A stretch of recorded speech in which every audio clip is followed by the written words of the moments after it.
Do'stlik axborot kutubxona markazi taqdim etadi. Paulo Koelyoning Al-Kimyogar asari. Asarda inson o'z orzulariga erishish yo'lida qanday sinovlardan o'tishi kerakligi ko'rsatiladi. Ushbu asarning bosh qahramoni Santiago ismli cho'pon yigit bo'lib, u Andalusiyada yashaydi. Bir kun o'tishida Misr ehromlari yonida yashirin xazina borligini ko'radi.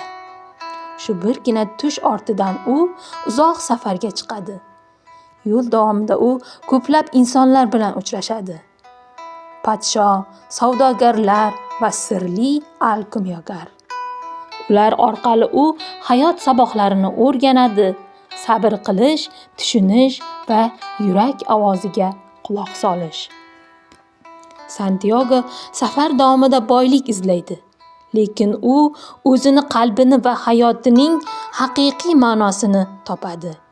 Ya'ni tashqi xazina izlash orqali u ichki boylikka erishadi. Bu esa shuni bildiradiki, inson ba'zan uzoq izlaydi, lekin haqiqiy boylik o'z qalbida, o'z yurtida va o'z yaqinlari yonida ekanligidir.